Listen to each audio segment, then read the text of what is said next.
Lorsque le Troisième Reich s'effondra, ce ne fut pas seulement la fin d'une guerre, une autre commença. Une guerre silencieuse, dévastatrice, qui s'abattit sur le peuple allemand comme une ombre implacable. Avec l'avancée de l'armée rouge depuis l'Est, des villages entiers furent anéantis. Les rues se teignirent de rangs de sang, les maisons résonnèrent de cris de cris, et la vengeance devint monnaie courante. Violence systématique, exécutions massives, pillage. Ce qui avait été une patrie devint désormais un châtiment. À l'Ouest, des millions furent expulsés de leurs terres.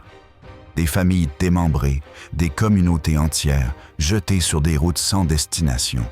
La faim et le désespoir ne faisaient aucune distinction d'âge ni d'innocence. Les soldats allemands capturés vécurent de leur propre enfer. Derrière les barreaux des camps soviétiques en Sibérie, l'hiver était leur geôlier, le froid leur bourreau, le travail forcé leur seule certitude. Très peu revinrent, et ceux qui le firent ne retrouvèrent rien.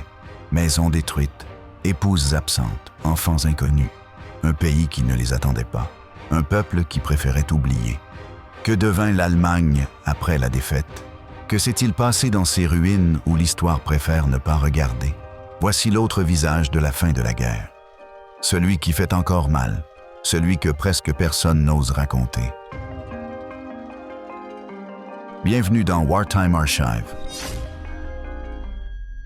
L'effondrement du Reich et la chute de Berlin.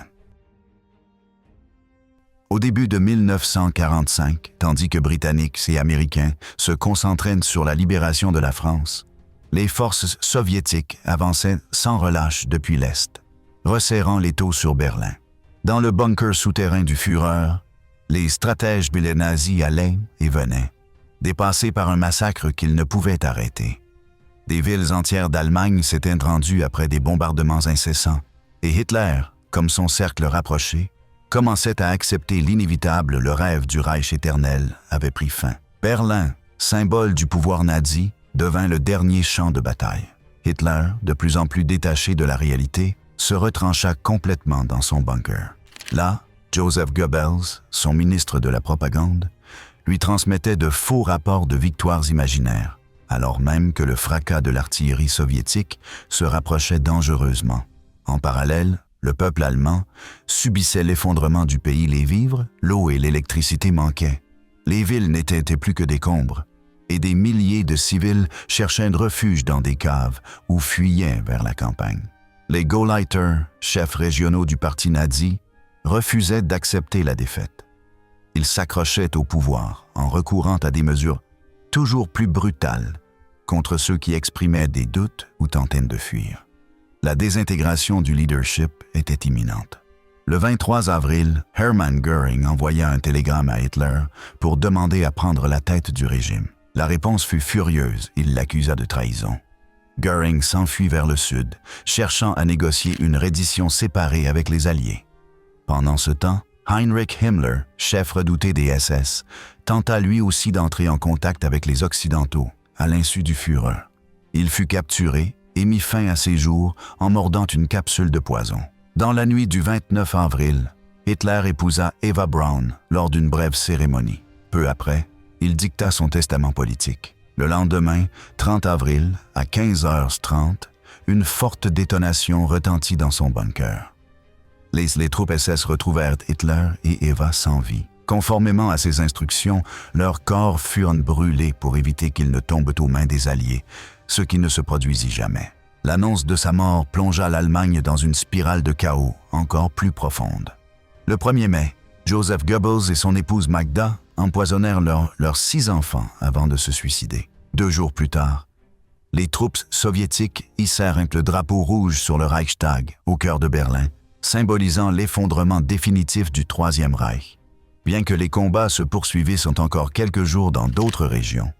Le 7 mai, Karl Dönitz, désigné par Hitler comme son successeur, signa la capitulation sans condition devant les Alliés.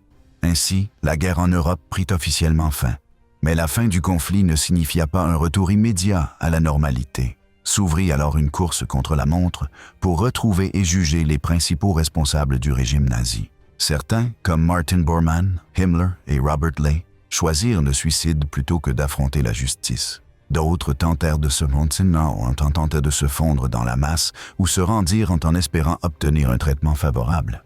Göring, par exemple, fut arrêté après s'être livré volontairement aux Américains, ce qui lui évita de tomber entre les mains des Soviétiques. Depuis janvier 1945, l'armée rouge repoussait les forces allemandes vers l'ouest. Elle libéra la Pologne, franchit l'Oder et, le 27 janvier, entra à Auschwitz, révélant au monde les horreurs des camps d'extermination. De ce moment jusqu'au 7 mai, les Soviétiques poursuivirent leur offensive, affrontant une résistance désespérée. Ce fut une campagne brutale, marquée par des atrocités et des affrontements extrêmes qui laissèrent une cicatrice indélébile dans l'histoire du XXe siècle. La tragédie des innocents. Vers la fin de la guerre, les villes et villages allemands étaient peuplés presque exclusivement de femmes, d'enfants et de personnes âgées. Les hommes, pour la plupart, se trouvaient au front ou avaient été tués au combat.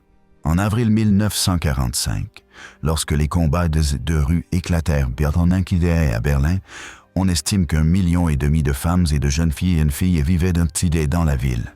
Beaucoup avaient perdu leur maison à cause des bombardements soviétiques incessants et leurs maris au front. La pénurie d'eau, de nourriture et de services essentiels était critique.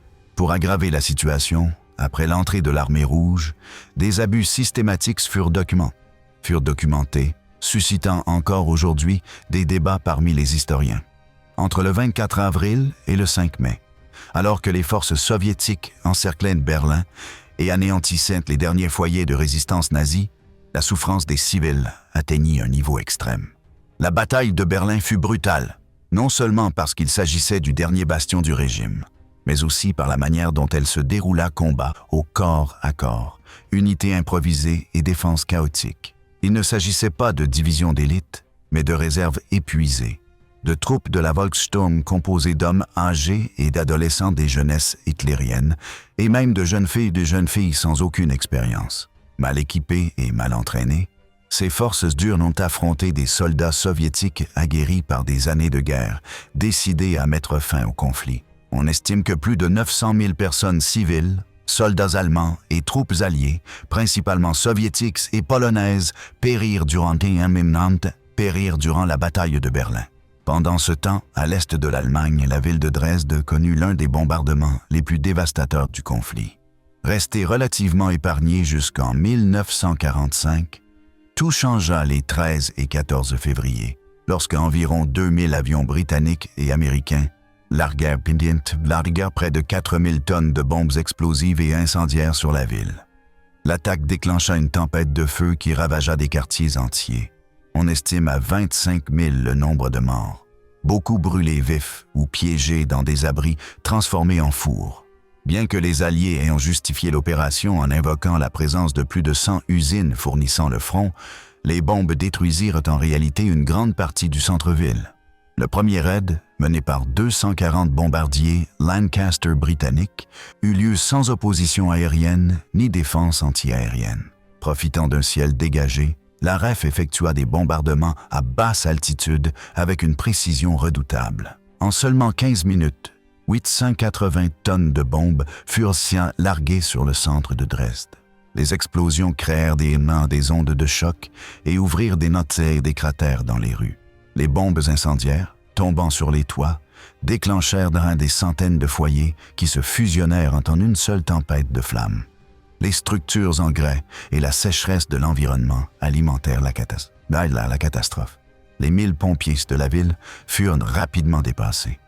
2 heures et demie plus tard, 550 bombardiers supplémentaires répétèrent l'attaque, aggravant l'enfer. Le lendemain, mercredi des Cendres, plus de 300 B-15 de la 8e armée de l'air américaine se joignirent à l'offensive.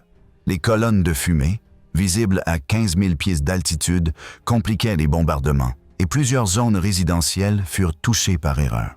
Le 15 février, plus de 200 B-17 attaquèrent de nouveau, déviant de leur objectif initial à cause du mauvais temps. Dresde brûla pendant des semaines, transformée en ville fantôme. Mais, si Dresde fut un enfer, le bombardement de Hambourg fut encore plus meurtrier. Entre juillet et août 1943, l'opération Gomorrhe, ainsi nommée d'après la ville biblique détruite par le feu, fut menée. Hambourg, rempli de chantiers navals et d'usines stratégiques, constituait un objectif clé. Dans la nuit du 23 juillet, les Britanniques larguèrent en 2300 tonnes de bombes lors d'un seul raid, un record à l'époque. Ils utilisèrent une quantité de puissance explosif, des bombes de démolition de 8000 livres, combinées à plus de 350 000 bombes incendiaires. L'objectif était clair, détruire non seulement les structures, mais provoquer des incendies incontrôlables. La stratégie s'avéra d'une efficacité mortelle.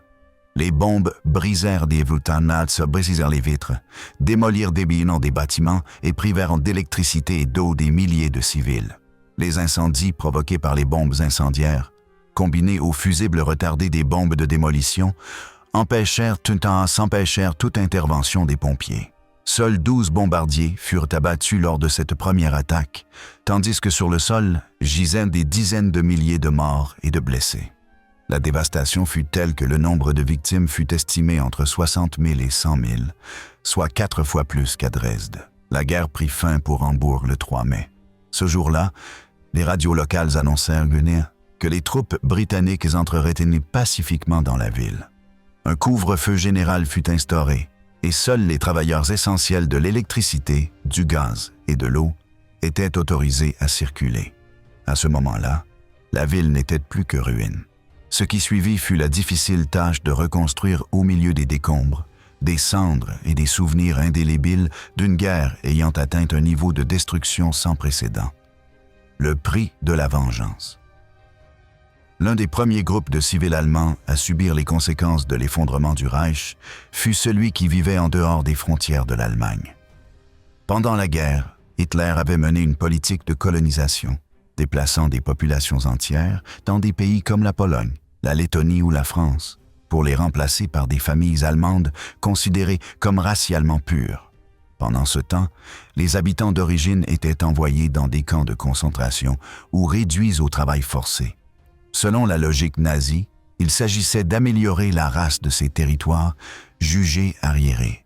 Mais lorsque les troupes alliées commencèrent à libérer ces territoires, la situation changea radicalement. En Pologne, par exemple, la brutalité de l'occupation allemande avait causé la mort de 5 à 6 millions de personnes. Cela provoqua une vague de représailles de la part des nouvelles autorités communistes, qui entreprirent d'expulser la population allemande située à l'ouest du fleuve Baubre. Bien que les Alliés aient proposé un transfert ordonné des Allemands ethniques vers leur pays d'origine, cette mesure légitime en pratique des expulsions massives et violentes. À la mi-1945, la conférence de Potsdam scella le sort de millions d'Allemands vivant en Europe centrale et orientale. Ceux qui n'avaient pas fui avant l'avancée de l'armée rouge furent contraints de partir, ou pire encore, exécutés. Beaucoup perdirent leurs biens et furent dépouillés de tout en quelques heures. Dans des régions comme la Pologne, la Hongrie ou la Tchécoslovaquie, les Allemands furent victimes de pillages, d'expulsions forcées et de châtiments sommaires. L'idée de vengeance contre ceux qui avaient incarné l'oppresseur nazi pesait lourdement. Les récits d'abus et de violence de la part de soldats soviétiques se multiplièrent. Les crimes commis contre des civils allemands furent ignorés, voire tolérés, par la hiérarchie de l'armée rouge. Le souvenir de massacres comme celui de Nemmersdorf fut exploité par la propagande nazie pour alimenter la peur parmi les civils. Pendant ce temps, les autorités allemandes tardaient à organiser des évacuations, craignant que ceux qui fuyaient ne soient considérés comme des traîtres pour ne pas avoir résisté jusqu'au bout. À partir de 1944, un exode désespéré commença. Des familles entières, des personnes âgées, des femmes et des enfants fuyaient dans des conditions extrêmes, poussant des charrettes sur des routes enneigées en plein hiver. Beaucoup furent rattrapés par l'avancée soviétique et attaqués brutalement. Des bombardements de convois de réfugiés, des attaques aériennes à basse altitude et même des cas de personnes écrasées par des chars furent rapportés. Les estimations font état d'environ 120 000 civils morts lors de ces évacuations, principalement à cause du froid, de la faim ou des bombardements. L'une des plus grandes tragédies se produisit en janvier 1945, lorsqu'un sous-marin soviétique coula un navire transportant environ 9 000 personnes fuyant la Prusse orientale. Il n'y eut aucun survivant, marquant la plus grande perte de vies humaines lors du naufrage d'un seul navire dans l'histoire.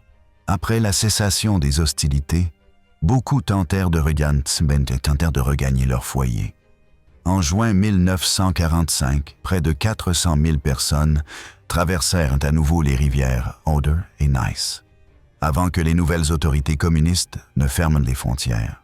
Quelques 800 000 autres entrèrent en Silésie par la Tchécoslovaquie.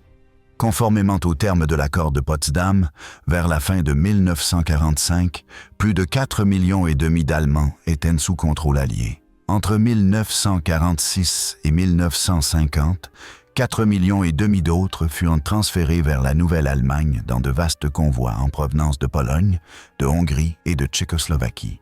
À cela s'ajoutaient plus de 2 600 000 prisonniers des deux guerres libérés, mais également considérés comme expulsés. La brutalité de l'armée rouge contre les Allemands ne peut être comprise sans remonter à 1941. L'invasion allemande de l'Union soviétique, l'opération Barbarossa, rompit le pacte de non-agression signé en 1939 et prit totalement Staline par surprise. Les soldats d'Hitler reçurent ayant des ordres d'extermination. Ils devaient anéantir tous les bolcheviks et éliminer toute trace de résistance slave. Contrairement au front occidental, à l'Est, la guerre fut totale. L'ordre de la terre brûlée qui accompagna la retraite allemande détruisit des villages entiers et sema la haine parmi les soviétiques. Les massacres perpétrés par la Wehrmacht restèrent gravés dans la mémoire collective russe. Lorsque l'armée rouge contre-attaqua, elle le fit avec une violence équivalente, poussée par le désespoir, la souffrance accumulée et le désir de vengeance. La campagne orientale fut impitoyable. L'hiver implacable, les attaques partisanes, le manque de ravitaillement allemand et l'effondrement logistique provoquèrent la mort de milliers de soldats allemands par le froid, la faim ou des embuscades. Mais le sort de ceux qui tombaient prisonniers était encore pire. Les Soviétiques ne les voyaient pas comme des combattants, mais comme des bourreaux.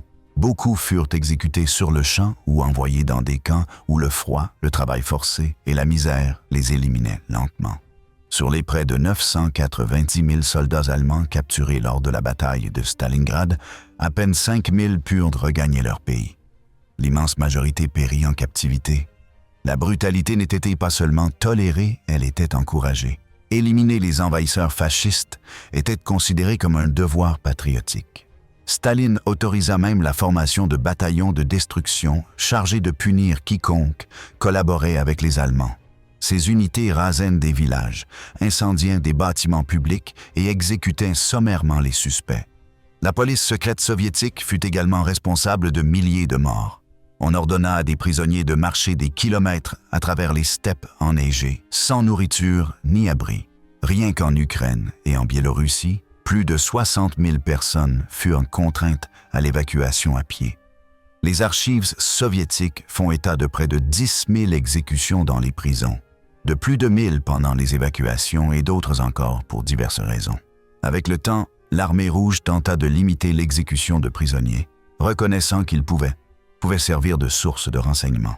En pratique, cependant, les exécutions sommaires continuèrent. De nombreux prisonniers furent tués à la baïonnette ou étranglés, et les officiers, au lieu de les empêcher, se contentaient d'enregistrer les armes et effets personnels confisqués. La fureur des soldats soviétiques était incontrôlable. Chaque soldat allemand leur rappelait la douleur subie. Dans ce contexte, les actions de l'armée rouge laissèrent une marque indélébile.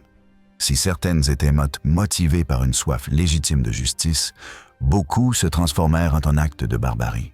Ainsi, dans le chaos de la fin de la guerre, la frontière entre justice et vengeance s'effaça à jamais. La vengeance de l'Est. Lors de l'opération Barbarossa, l'invasion allemande de l'Union soviétique en 1941, Hitler donna des ordres explicites et à ses troupes éliminer tous les bolcheviks et quiconque pouvait être considéré comme leur allié ou sympathisant.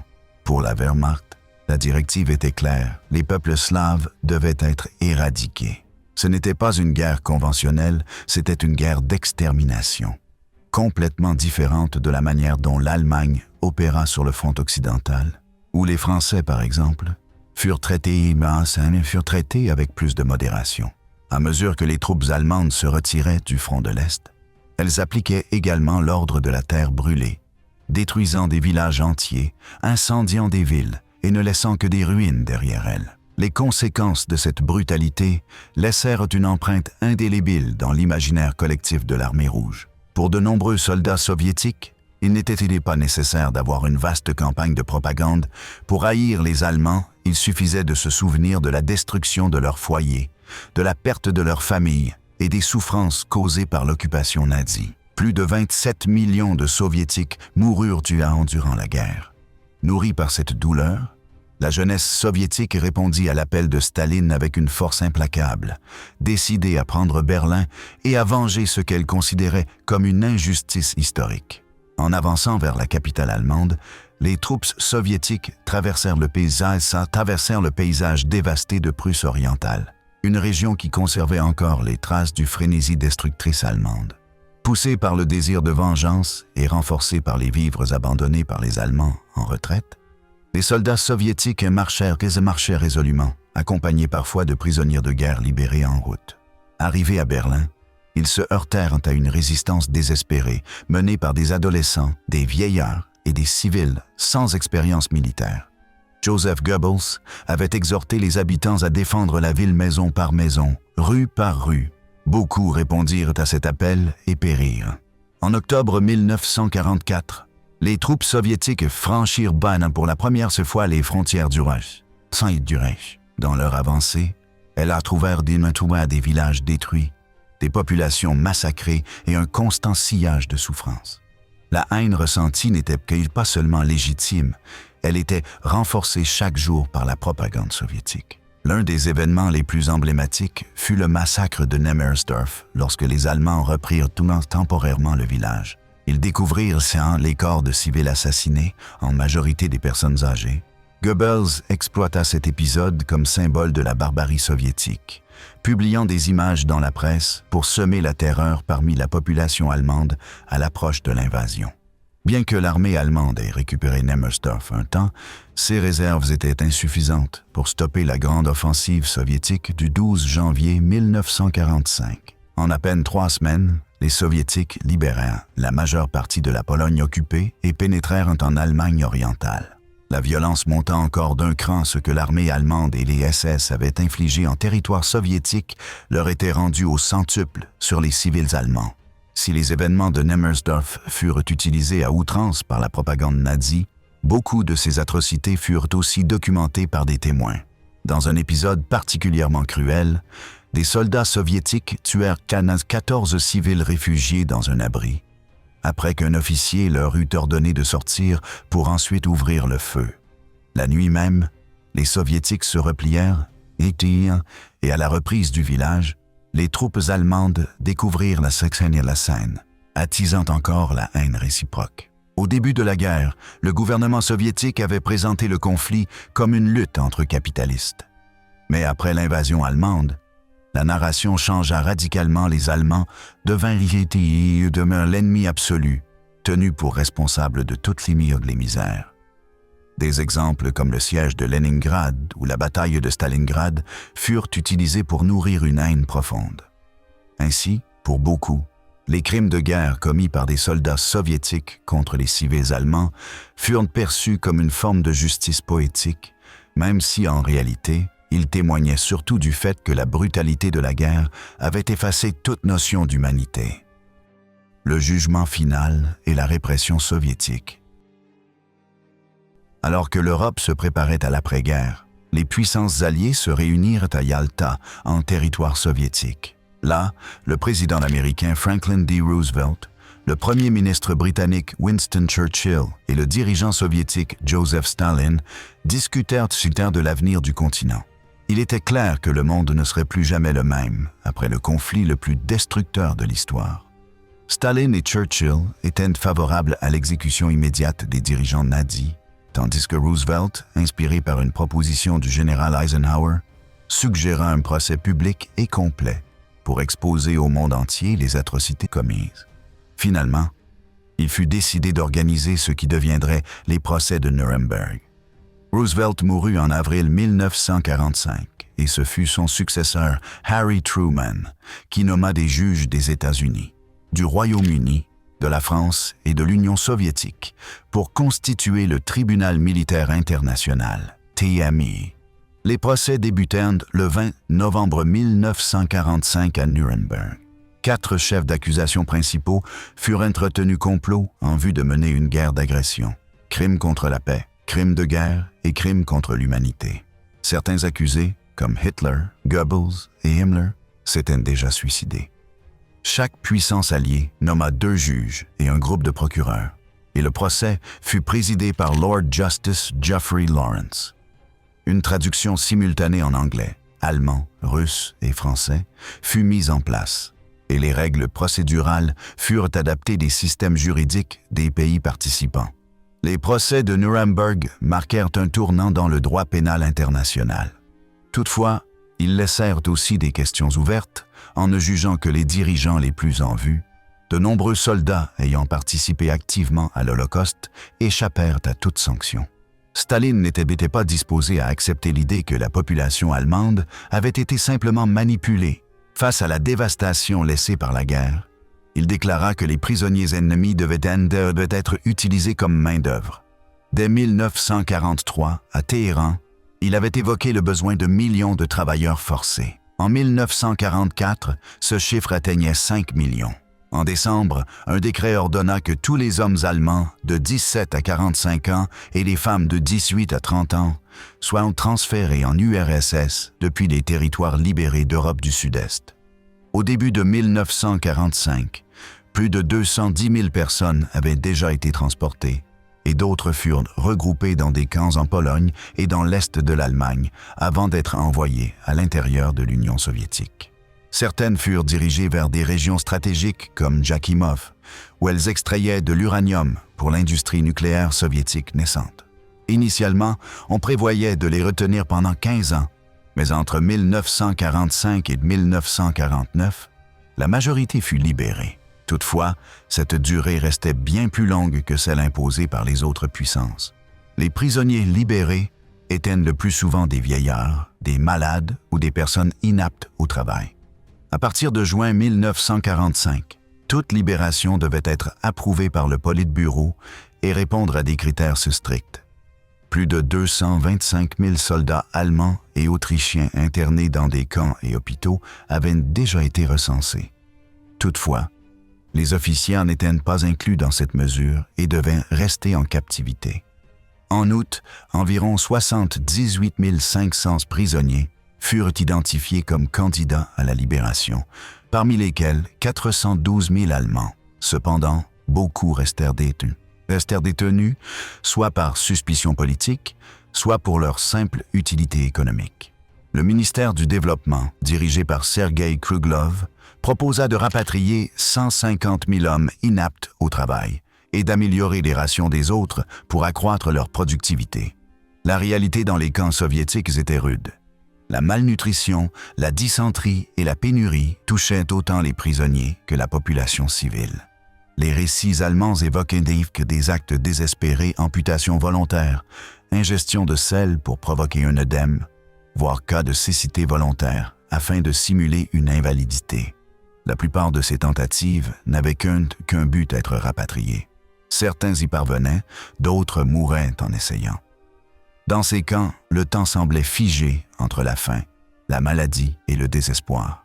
Ainsi, tandis que le monde cherchait à juger le passé, des milliers de prisonniers allemands subissaient une peine silencieuse et prolongée, cachée derrière le rideau de fer de la reconstruction soviétique. La tragédie de Demmin et l'épidémie de suicide.